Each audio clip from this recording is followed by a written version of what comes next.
instinct, intelligence, expertise.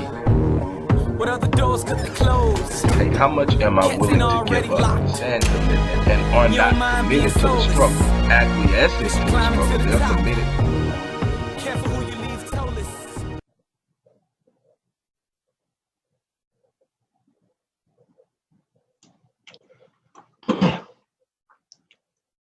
Hello, everybody. Dr. Rick Wallace here, dropping in on you. I hope that everybody's had a great weekend. Everybody's ready to get off to a good start.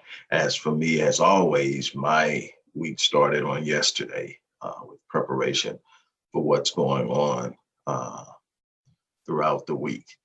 I'm excited about what lies in front of us. I'm excited about the possibilities. I'm excited about another opportunity to do something exceptional, extraordinary, and phenomenal. I'm excited about leaving a legacy. I'm excited about taking on the challenges that are a part of rising out of average and mediocre. I am excited because I know that it's out there. I don't expect it to come easy. I don't expect it to be simple and, unchallenging. In fact, I expect it to be everything that is required in the process. And the process is never easy. But here we are today. So I wish you guys the best this week. I challenge you to initiate your week and your days with a heart of gratitude, being thankful and grateful for what you have, being thankful and grateful for the opportunities to overcome, to conquer, to win. And there's no winning without opposition. So you have to be prepared for that. With that being said, we're going to move on. We're doing Money Monday with a twist. We're doing Money Monday with a twist. And it's not really a twist for me because I focus a lot on how we think, how we talk, how we speak, how we perceive, because that is where realities are built. That's where realities are manifested. That's where we set things in motion in our thought processes. It's important to understand that your thoughts have physicality. So I'm going to talk about that for a moment today. I want to encourage you.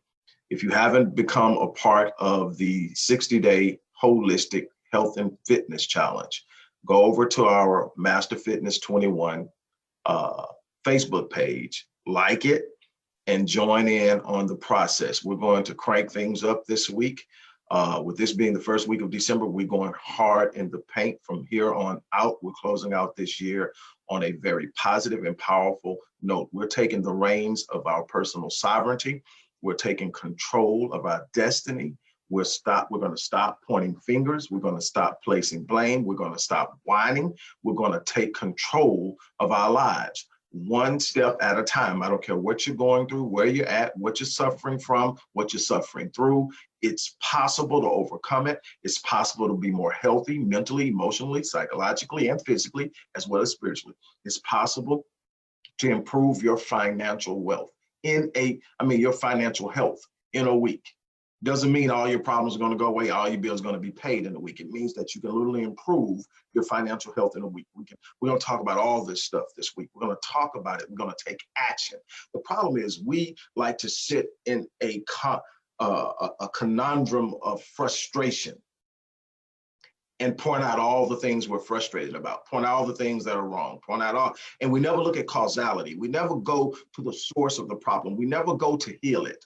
We never go to remedy it. We just want to complain about it and hope for just a moment it goes away. We've been in survival mode so long that all we want is a little peace. We don't want to win. We just want a little peace. And what we find is that we keep landing in this conundrum that we keep complaining about. Because when you complain, it is an admission of powerlessness in the way of being able to remedy the situation. See, when you have the ability to remedy the situation, you are not complaining about the situation. You are remedying the situation. You are putting in the work. So we're going to talk about that. But I want you guys to be a part of this 60-day challenge. This is holistic health. This is mental, emotional, psychological, physical, financial, relational. I'm talking about healing marriages. I'm talking about creating better parenting relationships. I'm talking about reconnecting with siblings and relatives. I'm talking about getting your finances in order, making sure that you are not going to end 2020 in the same way that you started 2019. Now that sounds like you started this way, but we're going to end this on a positive note. I'm going to show you some ways that you can literally start to change and improve your finances immediately, starting with your thinking. Starting with your thinking. All right, but let's move on. If you haven't gotten Critical Mass was my 20th book. Critical Mass was the first in a 6-book series on personal development and becoming the best you can possibly be within yourself. The link is in there if you haven't gotten it. The latest book is I Am, the second book in that series. The link is in there. That one took me in so many different ways, and it has taken so long for me to get it out because I wanted it to be a power-packed, you get in it, you walk away changed. And I'm excited about it. I'm excited about it. Both books are getting unbelievable reviews, which is always important. I like to get feedback from the people who engage my work. So that's in there. If you want to work directly with yours truly, here I am. Here I am. Here I am. The information is in there. Reach out to me and my team. We'll get you set up. Yes, it does cost, but I'm telling you, lives are being changed. I don't know who's checked in this morning, but normally a couple of my clients, current and past, will check in. Maybe if they check in, they'll weigh in on it, but you go back and check out some of the videos in the past and you'll see. I go the distance. One thing that my grandfather taught me at an early age is, son, always fill your space. And when I asked him to explain what that meant, he said, simply deliver more value than what you're asking for. And that's something that I consistently aim to do. If you pay for 12 sessions, in those 12 sessions, you're not only going to get exceptional value in the perception of what I'm delivering to you, you're probably going to get an extra session or two. And your sessions are set up for 50 minutes to an hour tops. You're probably going to go over a few times on that. On me, it's just I go to win. And I give beyond. And so I'm excited. I've got a few slots open. If you are really, truly ready to change your life, I tell you, hey, reach out.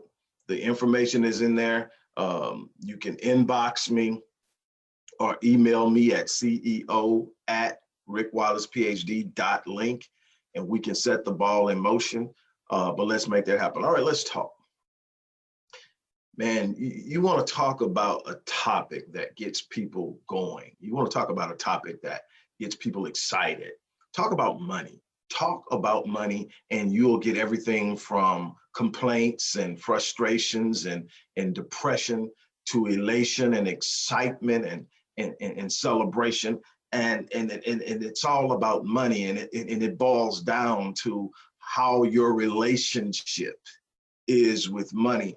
And when people think about money, people think about the front end more than the mid zone or the back end. People think about how to get it more than they think about how to manage it and how to expand it or how to leverage it. So everybody is looking at, how can I get some money?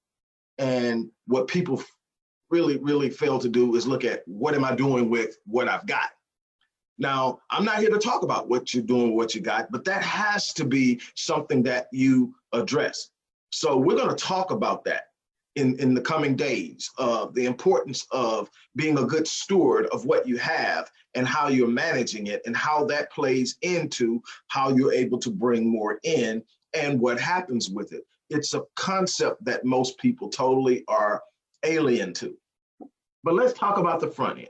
How do I get money? Well, the first thing is you have to see money as a means and not an end. You have to see money as something simply that you get as a result of providing value. In the truest sense, if you want to know how to get money, you simply have to look at who you are. And I tell people, search yourself and find your gift. And they're like, what do you mean?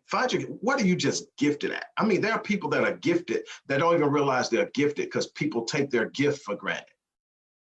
Listen to me now.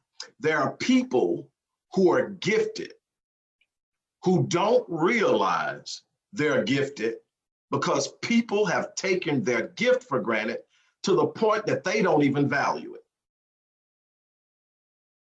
There are people who are gifted in cooking that just see it as something they have to do because they've been taken for granted. They didn't have the right people to encourage them. There are people who are gifted in spirit, who can simply walk in a room and change the energy. There are people who are gifted with numbers. There are people who are gifted with writing. There are people who are gifted vocally. There are people who are gifted in communication in many different means. There are people who are relational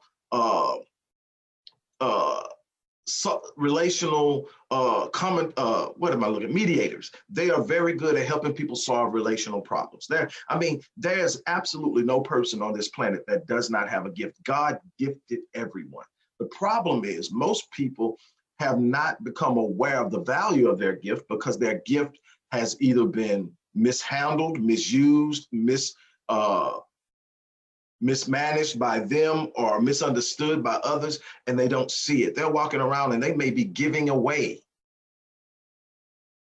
the value because they don't understand it. And I'm not saying that you go around and you pimp your gift.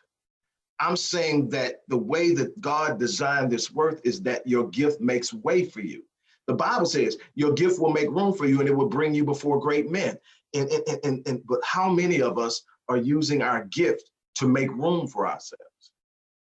We've allowed somebody else to tell us where our value is, tell us what they're willing to pay us for our value, and we sit still on it. And we take that and we get into that mode and we totally lose sight of why we are truly here. And then that leads into misery. But I want to tell you that it's simple. You find your gift. When you find your gift, you say, okay, I'm just naturally good at it. Well, how do I identify my gift, Doc? The simplest way to identify your gift is ask yourself, what am I naturally good at and I do it with very little effort? What am I very good at and do with very little effort, meaning it just comes naturally? And you have it, it's there. Now, the second thing is ask yourself, how can I use this to serve others in a place that it's needed? Why is it important to use your gift in a place that it's needed? Because you don't have to create a market, the market already exists. So for instance, my ability is to decipher and understand human behavior. I've been doing it all my life. Yes, I have a skill set that I've obtained over the years. Yes, I've went through formal training and all that, but I've been trying to understand people all my life. I've been working with people. And it's not just being able to understand it, it's being able to communicate to people in a way that gets them to want to do something. That's something I've always been able to do, is get people to want to do something better. To inspire, I guess would be the word to use. And so I asked myself, how can I do this? Well, there are a number of ways. You can just come up with one solution. I can help people build self-confidence, and that's what I'm going to talk to you about today. But I can help people change their self-confidence is a part of self-image. It's a part of self-concept. And if you don't have self-confidence, it's going to be hard to do anything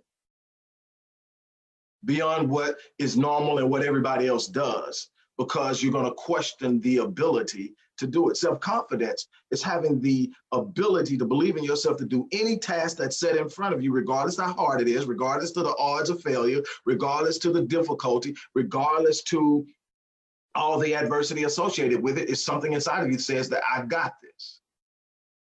That's self-confidence. And you need self-confidence, but the problem is we go up in a world that attacks self-confidence on a regular basis. You grew up in a world where people were more apt to tell you what you were failing at than to lift you up and speak up on you on the things that you were good at. That People didn't look to support you and build your self-confidence. They looked to critique you and tear you down. And you saw this in sports. You saw this in the classroom. Many of us saw it at home. And so what happened? You didn't have good self-confidence. You kind of worried about things. You weren't good in front of people. You didn't jump out and go after things. When people said, is there anybody that can? You weren't the person that raised your hands because you lacked self-confidence. Well, see, you got to have self-confidence to put yourself in a position to talk about making the money that you're talking about making. You got to believe in yourself. You got to believe in yourself even when there's no one around you to believe in you. And there are some things that you're going to do to get to that. But first of all, you believe in yourself. You go out, you find something find what you do well, find how it serves or meets a need or solves a problem. I love solving problems. Why? When you solve a problem, you got a group of people who have that problem.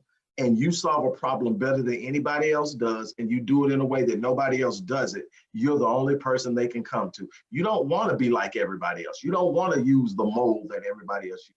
You want to solve the problem in a way that's so unique and so exceptional that nobody else can do it like you do it. You want people trying to copy you, but can't copy you because the solution is a part of you. And then you got your little niche. No, you won't have the whole world flocking to you because not everybody's going to need it the way you deliver it, but you got that particular market on lock. All right, now you deliver it at a very high quality. Why? Because you want repeat business. You want people to talk about how well it is. You want people to back you and speak highly of you. You want to be proud of the work you do. Then you're going to move on. Finally, the third thing is this. Stay within your uniqueness. Why? Because when you stay within your uniqueness, it makes you hard to replace. It makes you hard to replace. You want to be hard to replace. Nobody's irreplaceable, but you want to be hard to replace. And that's where you lock yourself in and you start to make money. But here's the thing, you got to have self-confidence to do that. You got to believe in yourself at a level that most people simply don't. Most people believe at a level that someone else believes in them. Most people believe at a level in the way that they've been defined by their label givers. Most people believe at a level of what someone else has expected for them or said they are capable of, and they've never explored anything beyond what someone else has established for them to be their reality or their standard, their level, their bar. They've never thought about taking the roof off the ceiling, off the bar off, and raising that. That is where most people are at. But how do you build self-confidence? Yes, you need to guard your self-talk. That's the first thing. You can't be saying, I can't. I remember in high school, my 11th grade English teacher who spoke consistently and constantly, positively into my life, never negatively, never.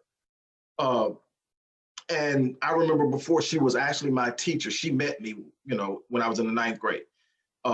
And she stood up and she told me one day, she was just having a talk with me, one of many. And she said, son, the word can't will never apply to you. So don't use it and don't allow anyone else to use it in your presence directed at you. And there's this actual ongoing things about people who have been around me, say for more than 10 years, really when I was really a lot less tolerant of a lot of things, when I was just like, you're gonna roll, you're gonna get your head right, or you're gonna get away from me, before I start seeing people, and saying, okay, you're not where I'm at, and I've got to be careful, even though you can't roll tightly in my circle, I'm not gonna totally shut you up. That was this ongoing joke that people still joke about, that the fastest way to get kicked to the curb or kicked out of my circle was to say, be realistic. I hate it. Why? Because it's relative and it's insisting that someone accept the limitations that you've accepted. Because to me, realistic is not going to be the same thing that it is for you. And for you to push that. And the thing is, it's not going to bother me because when I decide to go after something, I'm going after it. But I got other people that I'm inspiring, other people that I'm trying to teach. And the negative energy that comes from telling a person what they can't do is devastating. And we got to be careful about that. I like to focus on what people can do. Me and my wife have been together for some time now. We've been married. This month will be 3 years, but we've been together for not about a year before that. And then we've known each other for a couple of years before that. And I've never told her, whenever she said, baby, you think I can? Absolutely. Yes, let me know what you need. And it's not something I have to evaluate. It's not something I have to evaluate. It's not something I have to go through and look at her little checklist of what she's good at and what she's not good at and all this. It's that I know if she sets her mind to it, it's done. And I'm not going to tell her not to. I'm not going to tell her she can't. She's always going to hear, yes, you can. I believe in you. Go do it. Anything you need from me, let me know. It's that simple. And it's not a dismissal of her. It's a simple thing is she's never going to hear the negative come from her. She's going to go out and know that she can, because first she knows, but then she's getting it reinforced. You need to be in a situation where you're looking at your life and saying, there's something better. I'm going to set my life on ablaze. As Rumi said, set your life ablaze and then find those who will fan the flames. See, a lot of you got negative people around you. It's hard to build self-confidence when you have negative people. A lot of you grew up in environments that were negative. You know, you were told you're going to be just like you were told you ain't going to never amount to nothing. You ain't going to never be, you know, what came after that. You've been told all these things. Then you get to school and your teacher, points out the things you're not good at, makes you look, quote unquote, dumb in front of your peers. Your peers start to call you dumb, call you stupid. All of these things are attacking your self-concept of how you see yourself. And the thing is, self-image is so powerful that once you accept that idea of who you are, that image, you will do everything subconsciously to substantiate that image, that you will simply become a self-fulfilled prophecy that someone else prophesied because you received and accepted the prophecy. See, prophecy does not become prophecy until you accept it. When somebody tells you you're never going to amount to anything, you have to reject it. You have to see something in yourself that they don't see. And normally for people who are able to overcome that in the home, there's at least one teacher at school that sees it. There's at least one person in the spiritual realm that sees it and speaks into it and encourages it and plants a seed. And then the child holds on to it and says, I like this better, and this is who I am. And they start to live it, and then they start to see the results of it. And then they start to change the minds of the people who doubted them. Some people get mad and angry because their prediction didn't come true. But that's not on you. It's on you to be the best you can be. So the first thing you have to do is have self-talk. You need to speak some I am confirmations. I am worthy. I am good. I am abundant. Not I have abundance. I am abundant, because every resource that I need is inside of my mind. If it doesn't exist, I have the ability and the capacity to create it. I can create and manifest the reality. I have the ability to think my way out of any situation. I have the ability, and I don't mean intellectually in the way of coming up with a solution. I mean thinking in the way of power. I'm not defeated. I am a winner. I am abundant, I am wealthy, I am debt-free, I am powerful, relentless, and dominant. You've got to be able to say that comes out of my mouth every morning. At the end of my prayer and meditation and confirmations, that's the thing that comes out of my mouth. I am abundant, wealthy, debt-free, powerful, relentless, and dominant. I'm not consulting my circumstances. I'm not consulting my situation. I'm not consulting any ledger. I'm not consulting anyone's opinion. I'm making a declaration of who I am, despite of anything that may be speaking to the contrary. I'm simply going to consistently move with what I see and I believe. That's how life works. But then after you get through with the self-talk, when you learn how to speak it, that's only the beginning. Then what? You will never become confident in something that you remain novel at. What does that mean? Something that you don't do often will never become something you're ultimately confident in. So when you talk about self-confidence, you want to look at the things you're good at, and then you want to become highly repetitive in practicing them. You want repetition, repetition, repetition. See, the more you do something, the more comfortable you become with it, the more familiar you become with it, the more confident you become. It becomes what we call second nature. It means subconsciously now, I'm better at doing it subconsciously than I am consciously. I don't even have to think about it now because it comes natural. I don't have to give energy from the consciousness to it because it's now a part of me. That's what subconscious, when you've done something so many times that it's natural, that it's second nature, you don't become nervous when it's time to do it. You don't become fearful when it's time to do it. You don't become anxious when it's time to do it. I've been speaking in front of people since I was 3 years old. Most of you who follow me for any time know the story. My grandmother found out very early that I had an eidetic memory or close to it, that if you spoke it, I could visualize it and I could remember it and I could repeat it, songs, anything. So she literally took me at the age of 2 and got a switch. This is back in the day. This is still in the 60s, I think 69. And she got a switch and she got the Bible. And she taught me the first 3 chapters of the Bible, Genesis 1 through 3, which is the story of the creation. And she took me word by word. And I actually learned to read by word recognition before I learned to read using phonics, because I saw the words as she touched them, and I would remember and recognize them, and I would see them in other places, and I would confirm with her that that was what the word was. And she says, yes, baby, that's it. Again, she's still teaching confidence, whether she knew it or not. But what she was saying is she knew that my mind worked in a way that if she didn't fill it with something she thought was positive, it will be sucking up negative stuff. And she was right, because it's the way the mind works. So she took control of what my mind would conceive, and without knowing it, she created this unbelievable confidence. But what happened is, after I learned it, I remembered it. So I knew it word for word, all the way through the 3rd chapter. Then she taught me how to recite it.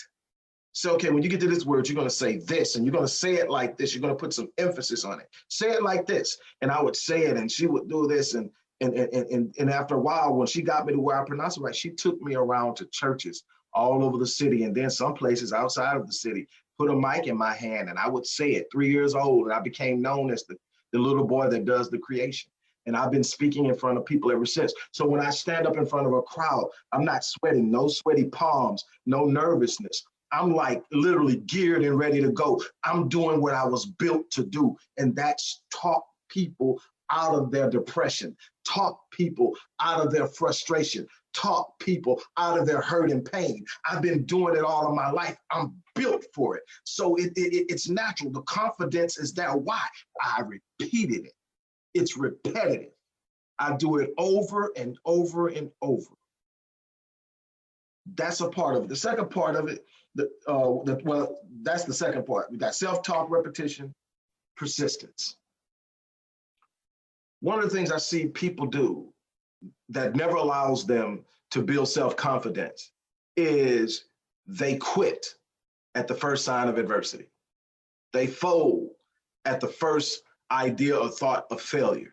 They give up because they're being ridiculed, they're being talked about, they're being cast down. They don't understand that there's reward in perseverance. They don't understand that it's not that the best person that wins, what's the old saying? It's not the race isn't given to the swift nor the strong, but the one that endures.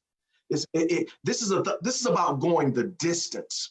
It's not about being the best at any given moment. It's about being committed to seeing it through. And that's where people win. People win because they go the distance. People win because folding isn't an option. Persistence has to be a part of your commitment. I say it all the time. And, you know, when you say something all the time, people start to take it and they really don't get the gist of it. But if anybody knows me, they know this to be true without any question. Once I set my mind to do something, 1 or 2 things happen. And the second thing hasn't happened yet. I'm either going to get it or I'm going to die trying. I don't care how long it takes. Now, I have a goal and an idea that I've set of when I expect it to happen or when I'm striving for it to happen. But if I get that and it doesn't happen, it doesn't mean I quit. It doesn't mean I give up. It doesn't mean I start to listen to the naysayers, those minimal-minded people that love to whisper the sweet nothings of negativity in people's ear. They don't have my ear. I'm not trying to hear, well, I thought you was going to do it. Well, I didn't get it done, but I'm still working on it. And I guarantee you, if I didn't get it done by the date that I set, I guarantee you I'm not where I was when I started. I've put in some work. I've gained some ground. I've evolved. I've grown. I've changed. The situation isn't the same. So there's something to celebrate, and I'm going to celebrate it, and I'm going to keep going until I have it.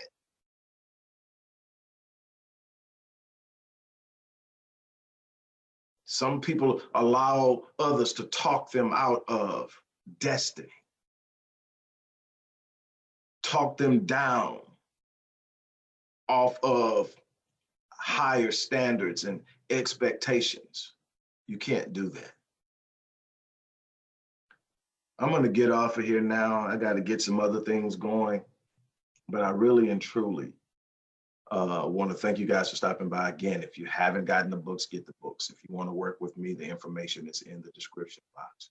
But we need to change. Don't forget to go to the Master Fitness 21 Facebook page and click the like button so that you can get started on this 60-day holistic health and fitness challenge.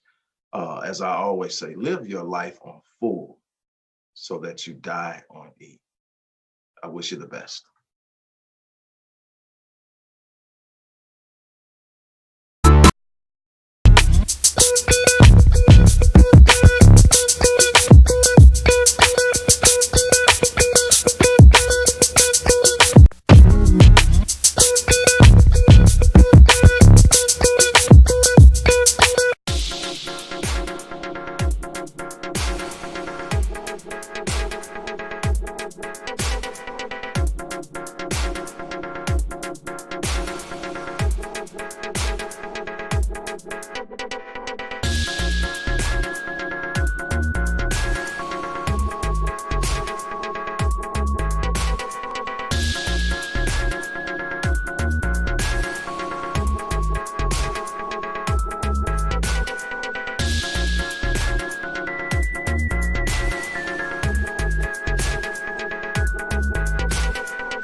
From a conceptual perspective, things people talk about a desire to be successful. All of the elements they think, intelligence, expertise. Hey, how much am I willing to give up and commitment, and are not committed to the struggle, acquiescing to the struggle, they're committed